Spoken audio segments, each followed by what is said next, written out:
एक साहूकार था। उसके 7 बेटे व एक बेटी थी। वह 7 भाई अपनी बहन से बहुत प्यार करते थे। वह पहले उसे खाना खिलाते, फिर खुद से खाना खाते थे। एक बार उनकी बहन ससुराल से मायके वापस आई थी और शाम को भाई जब अपना व्यापार और व्यवसाय बंद करके घर पहुँचे तो उन्होंने देखा कि उनकी बहन बहुत व्याकुल थी।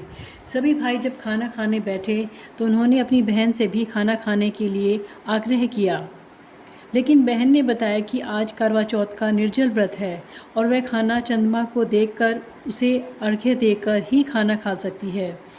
चूँकि अभी चंद्रमा नहीं निकला है तो इसलिए वह खाना अभी नहीं खाएगी। इसलिए वह भूख प्यास से व्याकुल बैठी थी। सबसे छोटे भाई से अपनी बहन की ये हालत नहीं देखी जाती है। वह दूर पीपल के पेड़ पर एक दीपक जलाता है और उसे छलनी की ओट में रख देता है। दूर से ऐसा देखने पर प्रतीत होता है जैसे चतुर्थी का चांद उदित हो रहा हो।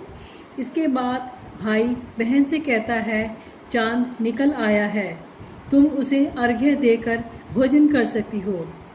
बहन खुशी के मारे सीढ़ियों पर चढ़कर चांद को देखती है और उसे अर्घ्य देकर खाना खाने बैठ जाती है। वह पहला टुकड़ा मुंह में डालती है तो उसमें बाल आ जाता है और दूसरा टुकड़ा मुंह में डालती है तो उसमें कंकड़ आ जाता है। तो तीसरा टुकड़ा डालते ही उसे ससुराल से संदेश प्राप्त होता है कि उसके पति की मृत्यु हो गई है। वह बौखला जाती है। उसकी भाभी उसे सच्चाई बताती हैं कि उसके साथ ऐसा क्यों हुआ।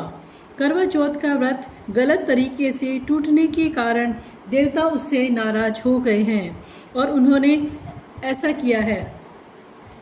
सच्चाई जानने के बाद करवा निश्चय करती है कि वह अपने पति का अंतिम संस्कार नहीं होने देगी और वह अपने सतीत्व से उन्हें पुनर्जीवित करेगी। वह पूरे साल तक अपने पति के शव के पास बैठी रहती है, उसकी देखभाल करती है और उसके ऊपर उगने वाली सुई नुमा घास को वह एकत्रित करती जाती है। एक साल बाद फिर करवा चौथ का दिन आता है। उसकी सभी भाभियाँ करवा चौथ का व्रत रखती हैं और जब भाभियाँ उससे आशीर्वाद लेने आती हैं तो वह प्रत्येक भाभी से यम सुई ले लो और प्रिय सुई दे दो, मुझे भी अपनी जैसी सुहागिन बना दो। लेकिन हर भाभी उसे अगली भाभी से आग्रह करने का कहकर चली जाती हैं। इस प्रकार जब छठे नंबर की भाभी आती है तो वह करवा उससे भी यही बात दोहराती है। यह भाभी उसे बताती है कि चूँकि सबसे छोटे भाई की वजह से उसका व्रत टूटा था, अतः उसकी पत्नी ही उसकी शक्ति है और वह उसी में ही वह शक्ति है कि वह तुम्हारे पति को दोबारा जीवित कर सकती है।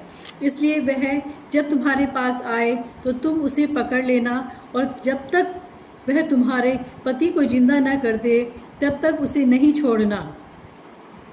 ऐसा कहकर वह चली जाती है। सबसे अंत में जब छोटी भाभी आती है, करवा उनसे भी सुहागिन बनने का आग्रह करती है, लेकिन वह टाल मटोल करने लगती है। इसे देखकर करवा उन्हें जोर से पकड़ लेती है और अपने सुहाग को जिंदा करने के लिए कहती है।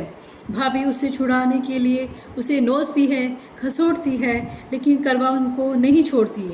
अंत में उसकी तपस्या देखकर उसकी भाभी पसीज जाती है और अपनी छोटी उंगली को चीरकर उसमें से अमृत उसके पति के मुंह में डालती है।